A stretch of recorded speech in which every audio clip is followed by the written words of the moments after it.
Bismillahir-Rahmanir-Rahim. Permanent values, and this is part 11 of our series of these permanent values.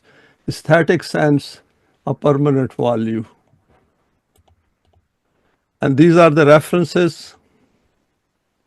And this is our contact in case there is any question, query regarding this presentation or any of our previous talks. The first slide is some general points in relation to today's topic. The Quran invites us to look at each human being in totality, leaving nothing out so that the respect and dignity given to each child is kept in view within the system of Deen. For this, we have to study human emotions, feelings, perceptions, senses, vulnerabilities, sensitivities, passions, inclinations, and we can add as many more as well, which we experience as we live our life. The Quran points to the existence of these aspects within human creation at a fundamental level, and we need to include all these within our self-development through education and training. For example, in the functioning of the law of requital, it cautions us to be aware that alamu khainat al-ayune wa ma tukhfi sudur. He knows that which deceives with the eyes and all that the hearts conceal. I put it down this verse because I thought that under the law of requital, generally we think it is the deeds. But Quran over here says is that as every deed is preceded by our thoughts, and Allah knows those thoughts as well, which essentially means these thoughts also impact ourselves. So we should be very, very vigilant and very alert to our thoughts as well, because Quran wants us to be in control of our thoughts. We should be aware of what kind of thoughts our brain is producing and what kinds of thoughts we produce our own self as well. This is not to create fear, but Allah wishes man to bring out as many of his latent potentials as possible using the light of the Quran. And this is the crux of the Quranic teaching. Quran is not here to create fear. In fact, Quran is here to remove our fears, to remove our suspicions about our life, uncertainties of our life. So that is the way we should look at it, so that man can enjoy the pleasures of worldly life by becoming free from fear and huzn. Because fear heavily impacts our outlook. And Quran doesn't want us to be fearful of anything, because we have choice and intent, and we should be able to control our own world. Similarly, the Quran points to all the negativities of human thinking so that mu'mineen become aware of these and address these by coming to grips with their impact on the human psyche. About the Quran, it sums up, Ya ayyuhan nasu qad ja'atkum mau'izatum min rabbikum wa shifa'un lima fis sudur wa hudam wa rahmatul lil mu'mineen. O mankind, there has come to you direction from your Rabb and healing for your hearts. And then it goes on to say that it is a guidance and rahmat. And rahmat means all means of nourishment is within this book for mu'mineen who accept iman after rejecting the system of taghut. Importance of the aesthetic sense. The dictionary meaning of aesthetic is, as an adjective, it is concerned with beauty or the appreciation of beauty. As noun, a set of principles underlying the work of a particular artist or artistic movement. Something which appeals to the senses and emotions. In a wider context, it can be the study of beauty relating to enjoyment. So virtually, when I was going through these meanings and Googled it, all aspects related to beauty and the way we think are covered under aesthetic sense.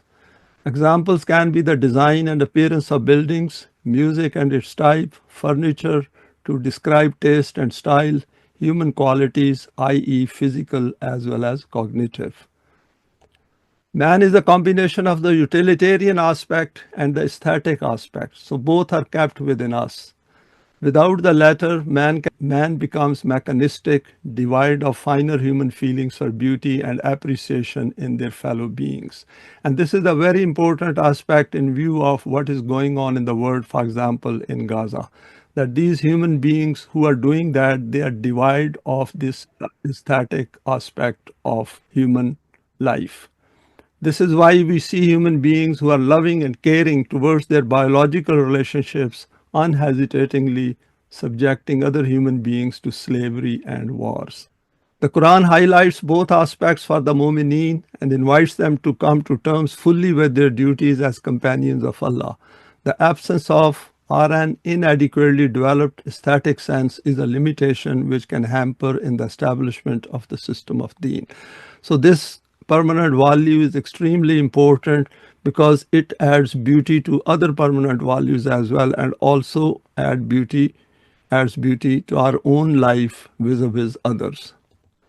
If we do not acquire this ability to appreciate beauty and exquisiteness in other human beings over and above the physical outer world and its beauty, then we simply cannot recognize its presence in others. We should have our own self very beautiful, and we should understand the beauty of our own self, and particularly when it is developed, and also understand what exists in others. Allah points to this aspect when it is declared that the book contains all that is needed for human eminence and loftiness related to this world and the life of the hereafter. Through the Quran, we can discover our own holistic makeup, including the purpose of our creation. Allah's act of creation. Allah created everything, and Quran says, Allazi ahsana kulla shay'in khalaqahu. He who has created everything most beautiful. This means we need to use the Quranic lens to see beyond the ugliness of the man-made world, the world of unbridled minds. And this is a beautiful verse which gives us not only hope, but gives us expectation that if we are following Sirat al-Mustaqim, then gradually the beauty of life on this earth will reveal itself before our eyes. And this is important because when Quran says that Allah has created everything beautiful, that means the ugliness is created by human minds and human hands. Beauty is the name for correct balance and proportion. Where there is a slight variation in the balance of proportion of a thing, its beauty disappears. And I'll give you a very simple example. For example, if the footpath on which we are walking, everything is very neat and clean, and suddenly we see a cigarette pack lying somewhere or a shopping bag lying somewhere, that will create ugliness, and we should be able to pick it up if we have a developed aesthetic sense. For example, an innocent, beautiful child with all his physical and cognitive latent potentials, when he arrives in the grossly chaotic, imbalanced and conflict-ridden world of 2025, will find his potentials unable to blossom.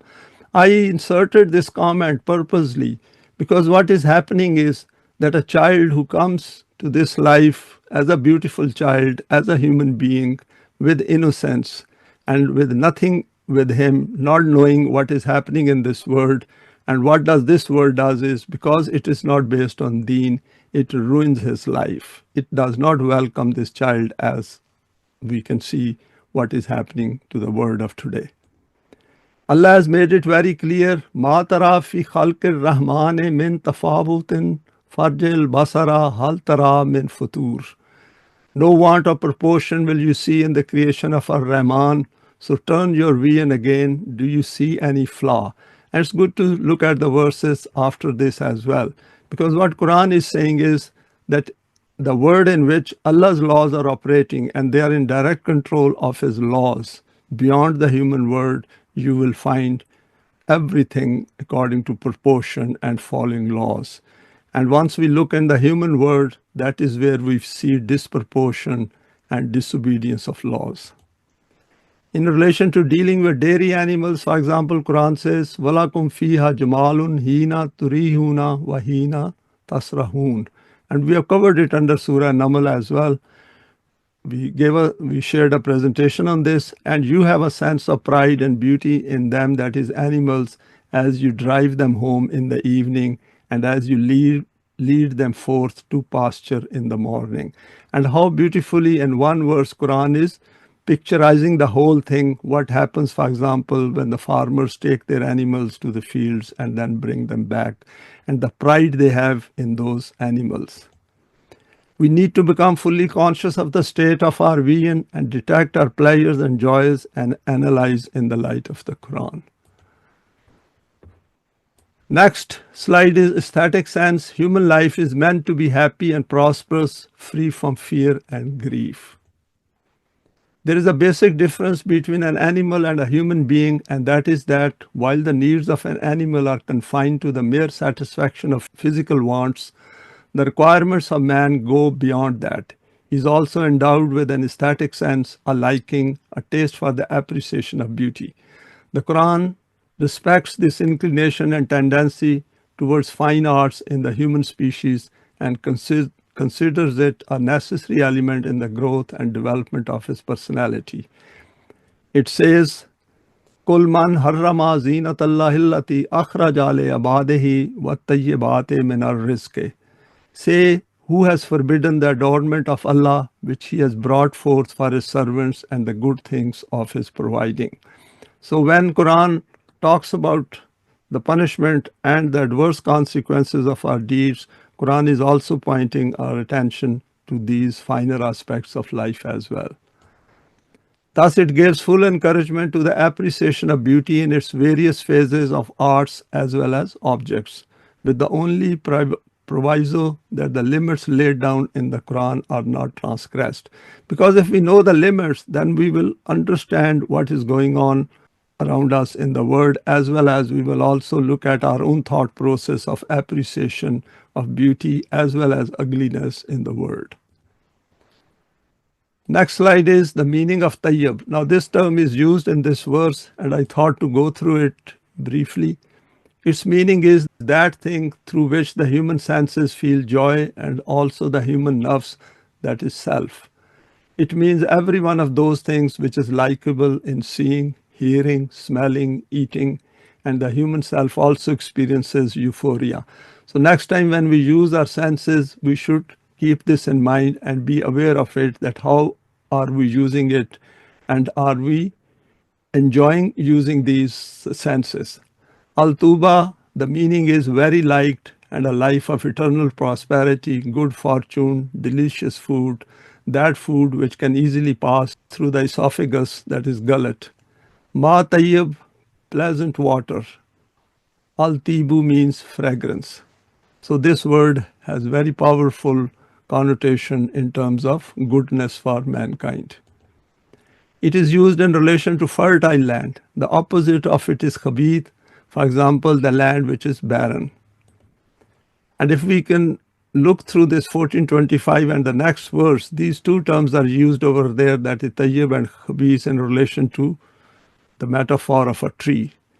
There is mention of a tree which is tayyib, which has strong roots and is always bearing fruit.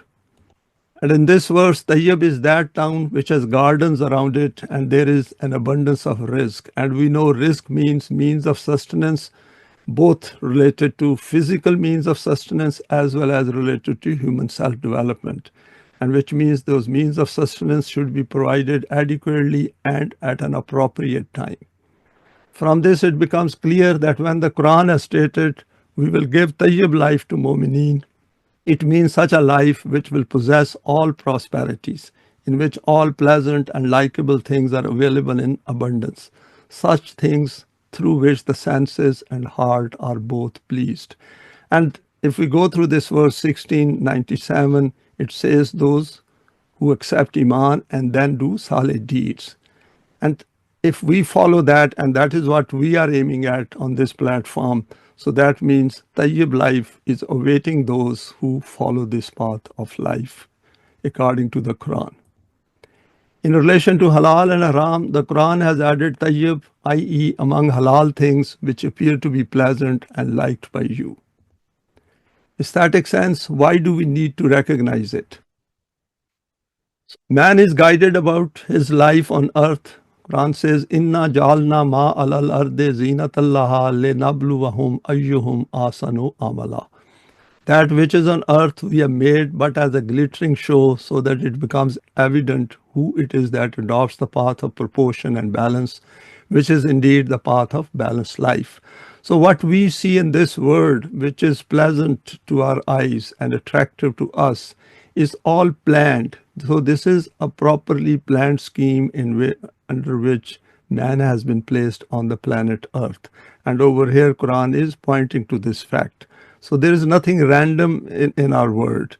Everything is well planned, and that is why Quran becomes a guidance to get the best out of it. For this love and affection has been kept within each one of us. Alamu annamal hayat dunya laibun wa lahvun wa zinatun wa tafakhurun bainakum wa takasurun fil amwali wal awlade. Know you all that the life of this world is but play and amusement. That is, we have potentials for this enjoyment kept within us. So this is carefully planned, and this is the way we have been, should I say, designed. Pomp and mutual boasting and multiplying among yourselves riches and children. We have gone through this verse previously as well. I just put it down over here that all the potentials which are kept within us and which we experience even without the guidance of the Quran are from Allah's direction. It is not that these things have just appeared over there, as they say, through evolutionary process. Of course, it has all evolved over a period of time, but it all followed Allah's laws. Then we are admonished, Alhaakumut takasur hatta zurtumul makabir. And we have gone through this chapter previously, sometime back. The mutual race for piling up diverts you until you reach the graves. The Quran says that you should look at the way you are living your life, and once you bring your life under the guidance of the Quran, then you will be able to bring out the best from your own self. Man has been endowed with the aesthetic sense and asked to recognize these within his constitution. And Quran says, Ya bani Adama qad anzalna alaykum libasan yuwari sawatikum warishan wa libasu taqwa zalika khairun zalika min ayatillahi la'allahum yazakkarun. Do not think from this that the demands of physical life, i.e. things of adornment and beautification, are to be despised. Quran says that you should enjoy this, what has been provided to you, but of course within the limits defined by the Quran, because then you'll be able to get the maximum out of it. Not at all. We have made these things a cause for attraction. Observe the laws of Allah in their use, then these will be khair. And khair means that these will be good for you, and these will also expand the sphere of your choice and intent. Because within khair, this thing is also implicit. These matters are related to the divine code and are noted so that people pay attention. The next slide is some aspects of interest. According to the Quran, the division of mankind is binary, i.e. either kafir or mu'min. And Quran says, Huwallazi khalaqakum faminkum kafirun wa minkum mu'minun wallahu bima ta'maluna basir. It is He who has created you, and of you are some that are kafir. And kafir means those who do not accept the guidance of the Quran or are not guided by the Quran. Because the important thing is in terms of the results of our conduct in this life and in relation to human self. All those aspects which we follow in this life without the guidance of the Quran are not going to help us to develop ourselves, which can be of any use to the system of deen and of any use in the life of the hereafter. And that is how we should observe this. We should read this verse, that when Quran says that some are kafir and some are mu'min, of course, and some that are mu'min and Allah sees well all that you do, means that those who accept Iman deliberately by coming to the Quran and making a deliberate decision, clear decision that this path is for me, I do not wish to follow the path of the system of Taghut. This means that as far as the aesthetic sense is concerned, all human beings have this trait at a fundamental level, and its use will depend on the belief and outlook of each individual. For example, while appreciating beautiful scenery, the one without Iman will enjoy it and appreciate it, but will not relate it back to Allah. the purpose of creation and the issue of self-development. And we can relate to it what was our state of mind, our state of outlook when we had not come to the Quran. We will see these beautiful things, we will see gardens, and we will also see beautiful mountains and water and even other colorful things and exhibitions and attend very colorful marriages as well.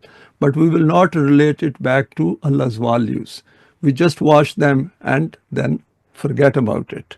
But the Quran is pointing to something more than that. Whilst a mu'min will relate it to his own potential to appreciate its presence, which is kept there for a higher purpose and will draw higher meaning from his viewing and appreciating the scenery and many of its contents. For example, when we will now look at scenery, we will say this scenery has been created purposely, and that potential, that ability to appreciate it has been kept within us. And then both of these aspects will be before us, and we will appreciate it more, and then we will see the purpose of our own existence in the world, that to appreciate it with a view to which will lead us towards to the higher eminence and higher loftiness, and to make sure that others also benefit from it. The water, trees, flowers, grazing animals, the calming influence on his own self, the reminder of his own role in extending access to this viewing to fellow human beings, etc. The non-Mormon intellect will not think about this. And that is the beauty of it. And that is where we have to draw our attention once we look at this permanent value, how it applies to our life, that all the pleasures which we get from this scenery, we should make it available for everyone on the planet Earth. And of course, we have to make a start somewhere. And this will form an important part of the system of Deen. A mu'min will also relate it to other free beings which are available. For example, the sunshine, rain, air, intellect, and reasoning, the pleasures associated with the use of all these free bounties of life. And for example, when we see sunshine and when we see rain, and for example, through the rain, the greenery comes and how the air becomes very clean. So all these things are there to appreciate it and then relate it back to Allah, and then we have to relate it to the system of Deen. Giving up on things of adornment and beautification, religious domain. In some parts of religious beliefs, there is a proclivity to dislike the material world, which leads to the giving up of things of adornment and beautification. This aspect acquires a more extreme form in mysticism. They not only shun adornment and beautification, there is also an inclination to even declare food items haram. And we see this particularly in some parts of sectarian Islam. The Quran has stated, Ya bani Adama khuzu zinatakum inda kulli masjidin wa kulu washrabu wa la tusrifu innahu la yuhibbul musrifin. It will be instructed to look at the normal translation of this verse, which is quite different from the meanings we are going to share here. O Bani Adam, wear your beautiful apparel at every time and place. Obedience to laws leads to prosperities of life. Hence, you should take benefit from these things, for example, eat and drink, but waste not by exceeding limits. And exceeding limits will only come to our mind if we acquired higher consciousness from the Quran. Transgressing limits is not acceptable as per the law of Allah. I thought this is a beautifully interpreted over here for innahu la yuhibbul musrifin. Transgressing limits is not acceptable as per the law of Allah.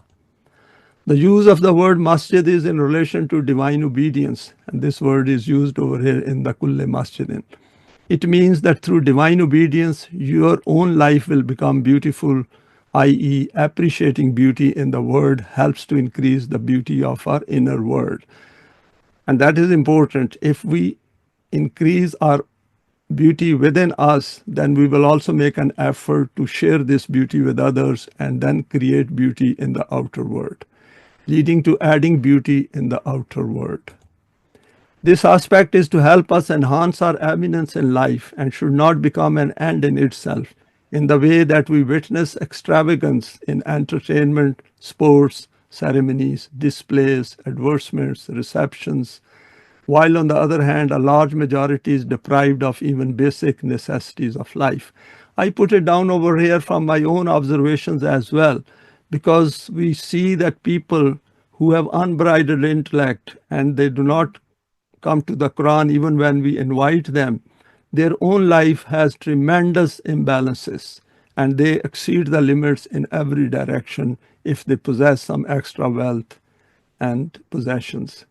Being attracted by such practices make it very hard to listen to the guidance of the Quran. And with this kind of an outlook, who are not even thinking about yatim and miskeen and are extravagant, we simply cannot expect that they will come to the Quran.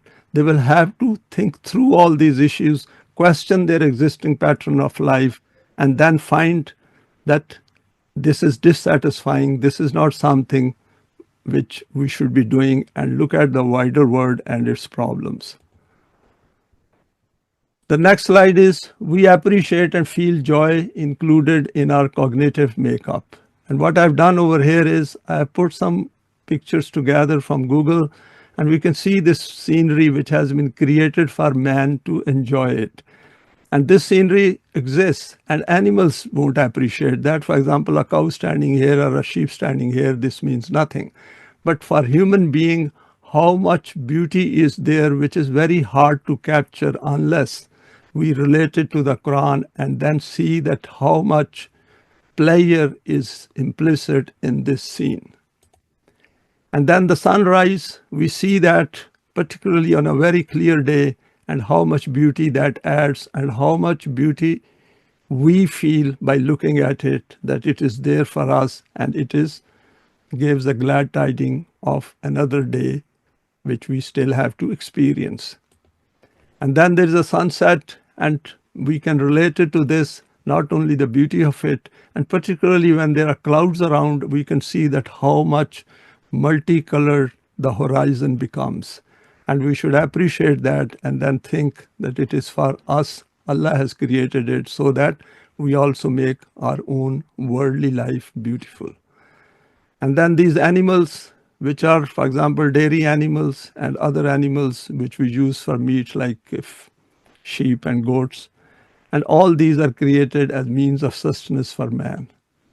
And then these children, we can see in a wealthy environment or in an affluent, for example, environment or country where children are playing, and parents, not only for parents, but someone who has developed his aesthetic sense using the Quran, one can see these innocent human beings playing, and they're the future citizens.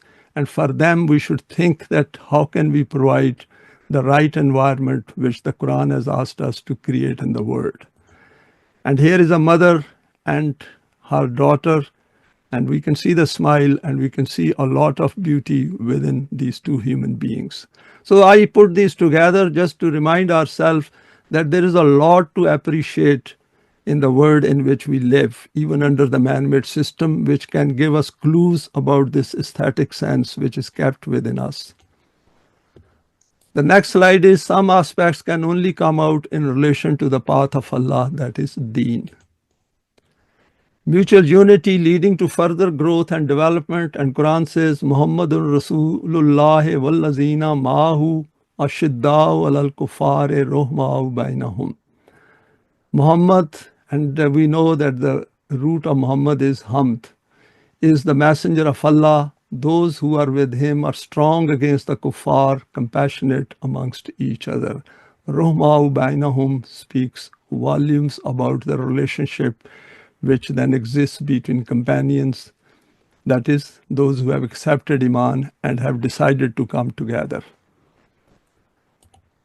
And next verse which I'm quoting here is, we have gone through it before as well. This begins in the second stage of mutual bonding. And why I say second stage? Because in the first stage, all these individuals, they accept Iman by rejecting the system of Taghut.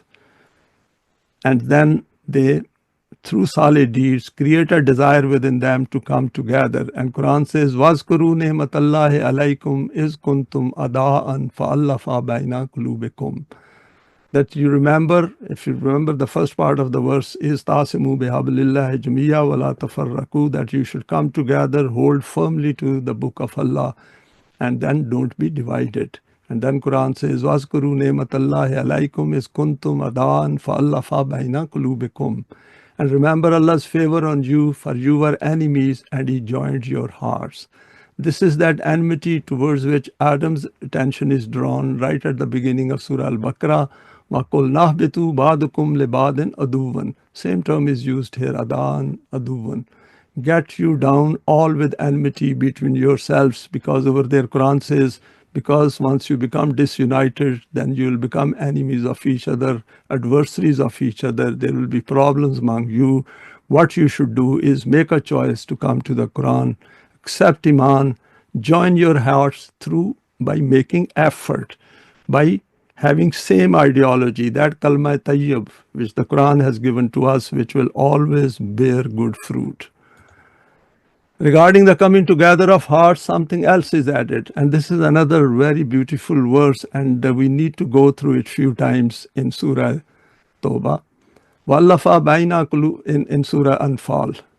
Wallafa baina qulubihim law anfaqta ma fil ardi jami'an ma allafta baina qulubihim walakinna Allaha allafa bainahum innahu azizun hakim. And I must admit that this was the first time I noticed these two divine attributes at the end. And He has put affection between their hearts, not if you had spent all that is in the earth. And the addressee over here is the messenger of Allah, and addressee is each one of us then. Could you have produced that affection? But Allah has done it, for He is Aziz and Hakim. And Aziz means the one who is powerful, and Hakim is who is using the rational side of everything. That is, he reasons it. He does not accept it blindly. And over here, what if we do the reverse engineering, what Quran is saying is to Mu'mineen, if you want to become Aziz and Hakim, then do this, that is, bring your hearts together. And then feel the pleasure of that. And that is where this special aesthetic sense which we develop after becoming Mu'min will come into play and tell us and show us the pleasure of being together on this path, which will be a higher status than our biological relationships. Appreciation of the potentials kept in man, even in children, is part of this permanent value. And Quran says, لَقَدْ خَلَقْنَا الْإِنسَانَ فِي أَحْسَنِ تَقْوِيمٍ Fi asani takweem, we have indeed created man in the best of molds. So everything is there within us. And what Quran does is that all those potentials which simply we cannot even identify and bringing them out is out of question. All of these can be identified and brought out if we use the Quranic guidance. Next is, with a developed aesthetic sense, we can see the gross ugliness created by unbridled intellects in the world of 2025. And we can see the ugliness which breeds in human beings who have unguided minds. And this is another desolate scene, how much destruction human hands do to others. And this is another one seen from Palestine. And all these windows and doors which we can see in this picture, human beings used to live, and see ugly human beings, what they have done to that. Obviously, they do not have any beauty left in their hearts. Absolutely no aesthetic sense. And all these human beings who do this, they biologically love their children as well. And this is the thing we should keep in mind. And these are the dead bodies who have been sent to the next life far earlier than they should have been. And all those who have done it, they themselves are going to die as well one day. And this is a father or a brother or someone carrying the dead body of a child who was not meant to be treated like that. Let us go to the next slide. Why does the Quran place emphasis on this, that is on aesthetic sense? It is stated at the beginning of the Quran, Alhamdulillahi Rabbil Alameen. Same hamd which is in the name of the Messenger of Allah Muhammad.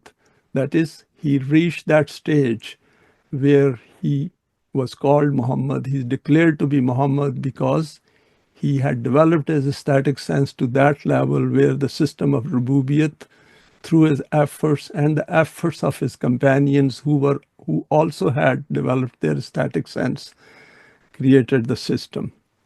Hamd is for the Rabb of the words. We have analyzed the term Hamd under Surah Al-Fatiha. It is about expressing appreciation after seeing a very beautiful, proportionate masterpiece creation, from which the aim is to acknowledge the supremacy and exaltation of the creator of this masterpiece.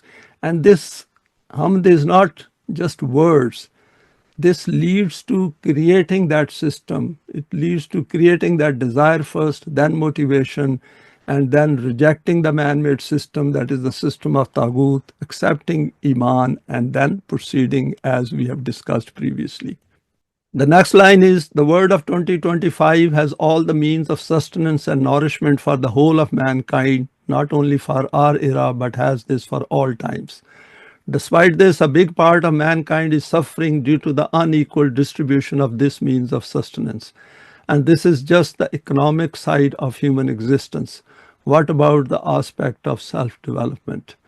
And this point we should keep in mind is that we cannot expect from poor people who are struggling to make their ends meet to have this kind of aesthetic sense at their level of existence. So this is the duty of those mu'mineen who have acquired, who have joined their hearts together for this system of deen to develop this aspect and work on it and become extremely conscious of the world in which they are living. Rububiyat includes every aspect of human existence, and in order to come to grips with this, we need to understand all the permanent values, including the aesthetic sense within each one of us. While we may be appreciating the things of physical beauty in the world, for example, natural scenery, flowers, the smiles of our children, taste of various foods, but appreciation about the aspect of beauty lying concealed within the human self, to which the Quran has drawn our attention through this term, Hamd, needs to be explored in detail. And this is amazing that the Messenger of Allah and the companions had done it. Now, this slide I have made from the meanings of the Quran, volume 5. I was translating it and I came across few paragraphs. I thought to share these with you. Ask some dispenser of natural medicine about the rose flower. He will state that its nature is dry, and from the aspect of its effect, it is a laxative and diuretic. Coming towards its properties, it is strong and good for the heart and also helps in regulating the liver. Its juice and jam is counted among beneficial medicines. I didn't know about it till I read these lines. So it is about rose. But the same flower, when it appears in front of such an individual with an aesthetic taste for beauty, whom nature has blessed with a refined sense, then within it a word of alluring beauty and a euphoric feeling playing and dancing will be perceived. This is beautifully written and expressed by Allama Parvez. The refinement of its soft and silky petals, its beautiful colors, its enticing fragrance, its pleasantness and pleasing appearance, providing joy to every sight recognizing it. See how much aesthetic sense is coming out of this paragraph written by Allama Parvez. And the taste of its attraction and absorption is not only confined to flowers. From this aspect, look at every nook and corner of the courtyard of the garden of the universe. It will be a reflection of the display of a beautiful garden and flowers by its gardener. And this gardener, of course, is Allah Himself. Here there will not be seeing anything in which an aesthetic phase is not present together with the utilitarian aspect. In the rays of the light of the sun, the light spread by the moon, the adornments of the stars, the mosaic created by the Milky Way, the quiet movement of the clouds, the joyous feelings in the morning breeze, the waves of the oceans, the tranquility of the flowing stream, the attractiveness of the columns of tall trees, and the chirping of the birds attracted by them. All in all, take anything of the adorned arena of the universe together with the manifests, there will be an aesthetic aspect so intertwined, just like the beautiful spring-like smile on the lips of a child in deep slumber. See how Allama has put all this beauty from the physical world and turned it into the smile of an innocent child while he or she is sleeping. It is something we have to reflect in our own time. The next slide is the reality is that when Allah took over the responsibility of the rububiyyat of man, it was essential that the means of nourishment were provided for every aspect of his life. Human needs are not just physical, they are also emotive, and for the satisfaction of emotive needs, it was necessary that the means of nourishment provided for that have the presence of both utilitarian and aesthetic elements. This is also a line of distinction between an animal and a man, that the needs of an animal are physical, whereas man is also bestowed with the aesthetic side. For a cow, a flower and grass are equally a means of food and to fill the belly. But man can differentiate between the two, provided he has arrived at the human level after emerging from the animalistic state. We can see around in the world how many human beings are roaming around if we take this criteria of aesthetic sense in our mind and see how much inequality, injustice, and tyranny is let loose by these human beings who are devoid of this aesthetic sense to which the Quran is pointing our attention. But the way in which there is a need for a few rules and codes for the satisfaction of physical life, in the same way, in order to fulfill the demands of the emotive life, the limits and restrictions are also intrinsic. The deen bestowed from the direction of Allah defines those limits and restrictions by remaining within which, by fulfilling the demands of the physical and emotive life of man, the nourishment of both the body and the self of man keeps taking place. And in this way, man lives a paradisiacal life in this world and is also enabled to tread further evolutionary stages in the life of the hereafter. The next slide is the bounties of paradise. Details of Jannat are covered in the Quran. Jannat means paradise. They are explained in this world in real terms, and in the life of the hereafter, they are explained metaphorically. Ponder over these and then see, is there any aspect of adornment and beauty which is not covered in it? First of all, bring to mind that scene in a dramatic style about which it is stated, on the shores of flowing water, the shade of dense green trees, the spring weather in which there is neither excessive cold nor heat. And all this is given in the Quran. On the other side, high quality sofas, curtains made of silk and fine cloth, soft and delicate attires made of silk. And we should remember that what Quran is stating over here, these are all halal, these are all permitted to be made use of in this life. Of course, we have to keep a balance, and also we should look at it within the context of the system of deen as well. That if these are available to some human beings and if they have come to the Quran, they should also think of wider public. Utensils of silver and gold, goblets of glass, bracelets of gold, necklaces of pearls. In summary, it will have every one of those things which man will desire and through which the eyes become joyful. Even so, in green and pleasant gardens, gatherings of very pleasing and high quality musicals. So there is scope for a lot of music under the system of deen. The reality is that in this world, al-habratu, all manifestations of beauty and aesthetics, adornment and ornamentation, and joy and happiness are covered, whether these are pleasing to the eyes or are pleasing to the ears.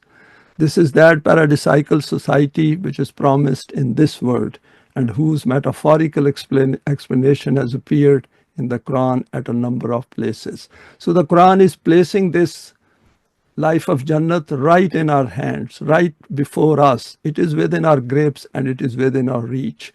The formula is there, and we have gone through this formula, for example, in our last presentation last Sunday, that we have to follow it, and for that we have to create a new life within us following the Quranic guidance.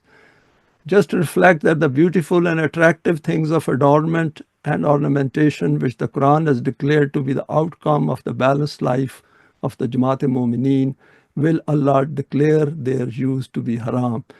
And this sentence, I think Allama Pervez put it there, keeping in view the long list of haram under the sectarian Islam. And they are doing harm to themselves, because if human beings keep their minds contaminated with those things which are anti-Quranic, which are not in line with the Quranic, then the true concept of Allah simply cannot get into those minds. They simply cannot come to the Quran, and that is the reason they don't like the Quran. Some more aspects, beauty related to human self-development. In the variety of human living, Quran says, وَمِنْ آيَاتِهِ خَلْقُ السَّمَاوَاتِ وَالْأَرْضِ وَاخْتِلَافُ أَلْسِنَاتِكُمْ وَأَلْوَانِكُمْ إِنَّ فِي ذَلِكَ لَآيَاتٍ لِلْعَالِمِينَ. And among his signs is the creation of the highs and lows of the universe and the variations in your languages and your colors.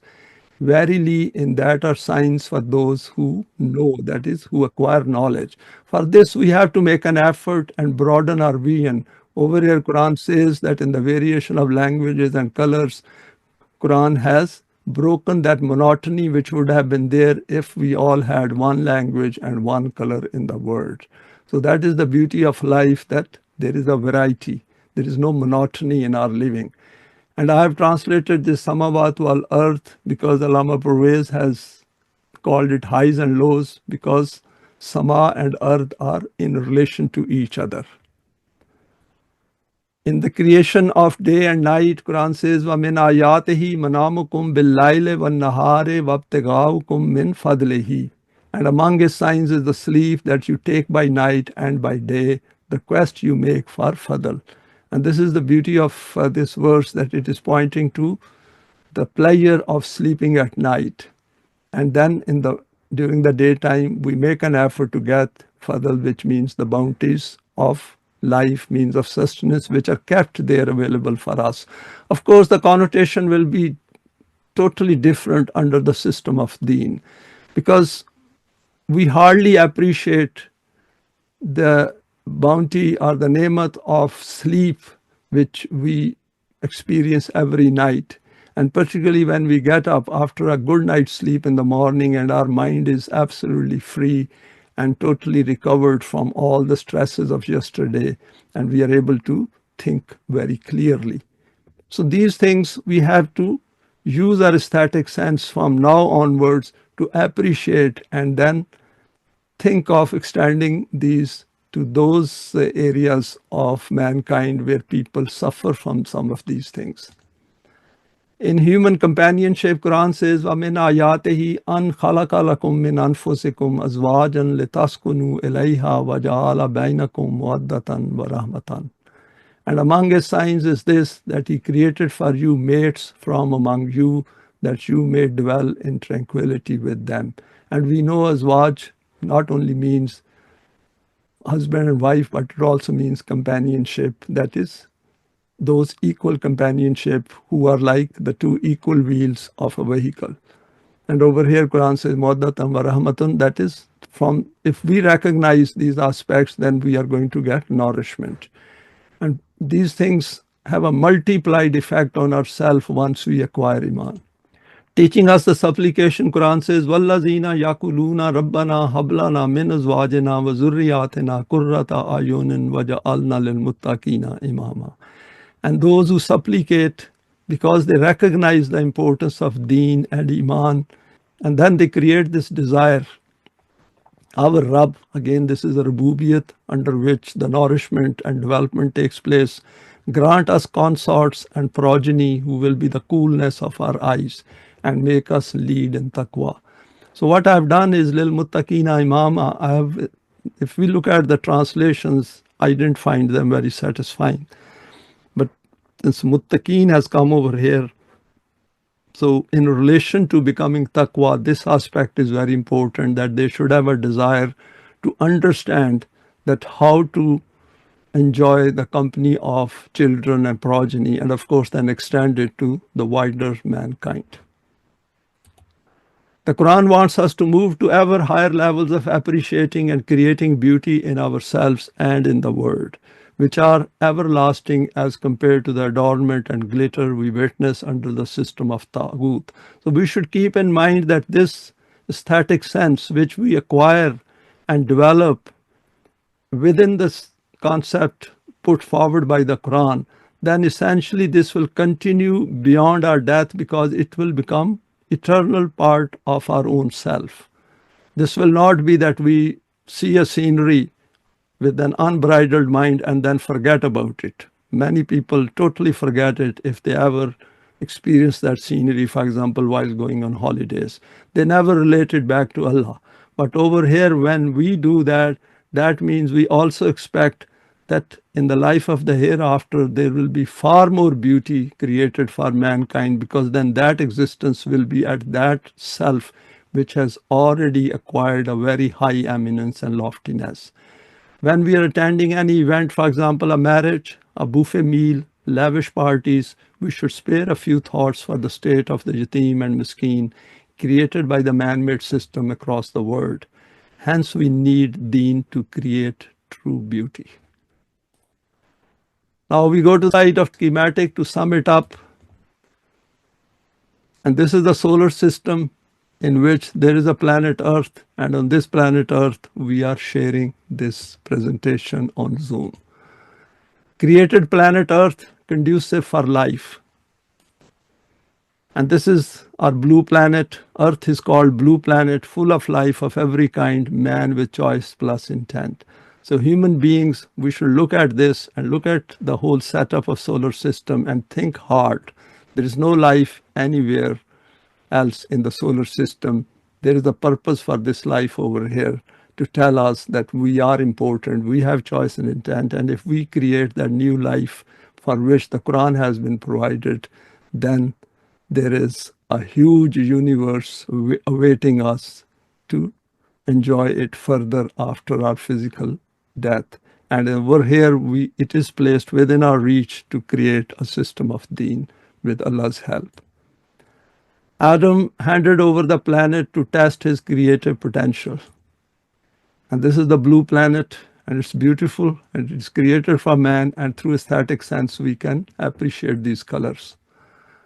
The word of 2025 is the creation of the unbridled human intellect. Despite its physical beauty, the potential for human beauty is missing. So that beauty is missing, which the Quran wants us to add to this planet created by Allah, in which we are also placed as creation of Allah.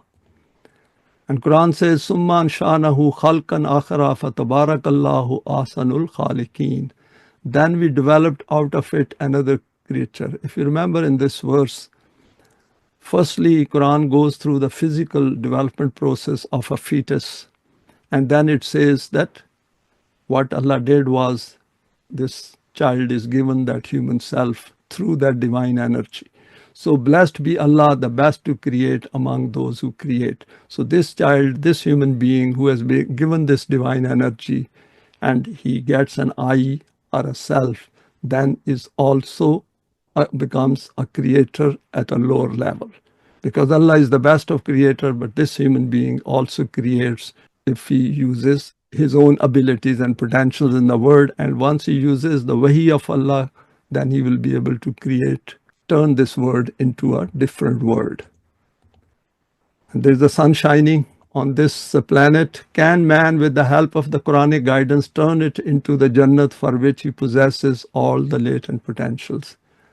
And the Quran says, Ashraqatil ardu binuri rabbiha wa wudi al-kitabu, and the earth will shine with the light of its Rabb, the book will be placed. This verse is asking us to make it true. And it is meant to take place in some future time. So why not we make an effort and continue on this platform, because we know the recipe, we know the formula, and now we can create a new life within us. And if we are already created, then we should strengthen the mutual bond to which the Quran points our attention. Finally, aesthetic sense of a moment defining scaling. What I've done is I've quoted 4 verses over here, and I will explain them briefly. And we will see that how the whole situation changes in terms of our outlook towards beauty once we come to the Quran and acquire precisely that iman, as the Quran has said, وَمَنْ يَكْفُرْ بِالطَّاغُوتِ وَيُؤْمِنْ بِاللَّهِ. The first verse, using a different criterion for beauty, Quran says, وَلَا تَنْكِحُوا الْمُشْرِكَاتِ حَتَّى يُؤْمِنَّا وَلَا آمَةٌ مُؤْمِنَاتٌ خَيْرٌ مِّنْ مُشْرِكَاتٍ وَلَوْ أَعْجَبَتْكُمْ وَلَا تُنْكِحُوا الْمُشْرِكِينَ حَتَّى يُؤْمِنُوا وَلَا عَبْدٌ مُؤْمِنٌ خَيْرٌ مِّن مُشْرِكٍ وَلَوْ أَعْجَبَكُمْ. Do not marry mushrikat until they have iman. A slave mu'mina is better than a mushrik even though she may allure you. Nor marry to mushrikeen until they have iman. A man slave who has iman is better than a mushrik even though he allures you. So Quran over here is comparing the two sides of human beings, the appearance, the physical beauty, and then it says that even if that is very alluring, look at the Iman side of them. If they have accepted Iman, they have enhanced their own value and they have become far more beautiful than that appearance which might appeal to you. And if we go through this verse 2 to 1 of Surah Al-Baqarah, we will see that towards the end, Quran says that Allah calls you towards Jannat, while if you go for a different criteria than what the Quran has given you, then you will create hell for yourself. So this is something which we should keep in mind, that we enhance our value as human beings by developing ourselves, by acquiring Iman and then doing Salih deeds. The next verse is appreciate Tolu Islam for its favor. And I put Tolu Islam under inverted commas because Tolu Islam is the only organization we know which is working towards understanding the system of Deen and then sharing this information with everyone and attracting their attention towards the guidance of the Quran. And Quran says, Yamunnuna alayka an aslamu kulla tamunnu alayya islamakum balillahu yamunnu alaykum an hadakum lil iman in kuntum sadiqeen. They impress on you as a favor that they have embraced Islam. And this is the Mu'mineen who had accepted Islam at that time. They used to come to the messenger and tell him that they are doing a favor by accepting Islam. Or these kind of thoughts must be arising their hearts, and Allah knows the secrets of the hearts. Say, count not your Islam as favor upon me. Nay, Allah has conferred a favor upon you that He has guided you to Iman, if you be true and sincere. Very profound statement of fact, which is noted over here, that if we come to Iman and the benefits we draw from it in terms of our self-development and our eminence and loftiness, and start working towards becoming companions of Allah, what price will we put on that? And this is something which we should keep in mind. For example, when we ask Tolu Islam what it is doing for Deen, we should be asking ourselves that what am I doing on this platform to promote the system of Deen? And am I putting my best to unite my heart with those who are already on this path? So this is something which is also covered under this aesthetic sense, that we start appreciating the changes which are taking place within our own self and how do we manifest those in the outer world. The beauty which we have acquired by acquiring Iman, how are we going to use that to make the world beautiful around us in terms of our relationships, in terms of our efforts, in terms of our doing Saleh deeds, and in terms of understanding the world and appreciating the good part of it and the ugly part of it. Upper limit of this beauty is وَيُسِرُونَ عَلَىٰ أَنفُسِهِمْ وَلَوْ كَانَ بِهِمْ خَصَاصَةٌ وَمَنْ يُوقَ شُحَّ نَفْسِهِ فَأُولَٰئِكَ هُمُ الْمُفْلِحُونَ. But gave them preference over themselves, even though poverty was their own lot, and those saved from the covetousness of their own selves, they are the ones whose fields bear fruition. Now this verse is in relation to Muhajirin are Muslims who were trapped in Mecca and then they migrated to Medina. And in Medina, the economic conditions were not great because these were the initial stages of the system of Deen and its establishment. And they themselves were in hardships, but they preferred these mu'mineen who were coming from Mecca and shared everything with them. So Quran says over here that look at the beautiful hearts and minds these people had acquired by becoming mu'mineen, that they were willing, not only willing, they wanted, they desired it, that we should share it so that the system of deen becomes established. And this these initial difficulties, then these turned into prosperities. So this is something, again, adds beauty to ourself and beauty to human life once we start striving towards the system of deen. Because beauty has to be recognized and beauty can be multiplied. It is not something which comes automatically. We have to make an effort for that. And now we go to the last verse of today's presentation. Allah appreciating the beauty of the hearts of mu'mineen in Makkah. وَلَوْلَا رِجَالٌ مُؤْمِنُونَ وَنِسَاءٌ مُؤْمِنَاتٌ لَمْ تَعْلَمُوهُمْ أَنْ تَطَئُوهُمْ فَتُصِيبَكُم مِّنْهُمْ مَعَرَّةٌ بِغَيْرِ عِلْمٍ. Now this is with regard to Muslims when they were going to invade Mecca, and they then went back to Medina without invading Mecca. And Quran says, and some of them might be unhappy that they did not go and invade Mecca. But Allah over here has made it clear, because Allah knows the secrets of the hearts. And He says, had there not been mu'mineen and mu'minat whom you did not know, that you were trampling down in Mecca in the process of invading Mecca, and on whose account a setback would have accrued to you without knowledge.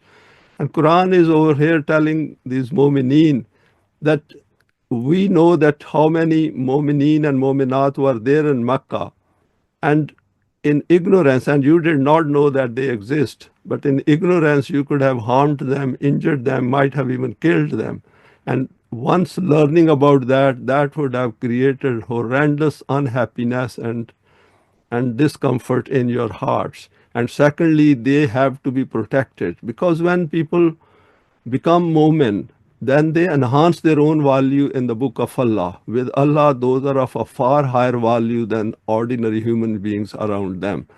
And over here, just see that how Allah is appreciating that beauty of becoming a mu'min, and is telling us that don't consider yourself than ordinary human beings, but consider yourself with an enhanced value who are created to bring good in the world. They are the ones who are going to then work towards the system of deen, and once that system is established, then they will serve as a model. So that is how we need to apply this aesthetic sense within us and enhance our value and appreciate beauty of coming to the Quran and then striving on this path as companions of Allah. Thanks for your time and for sharing this today. Please feel free to share it with your contacts. You may like to subscribe for future talks related to the Quranic system of deen. Thank you.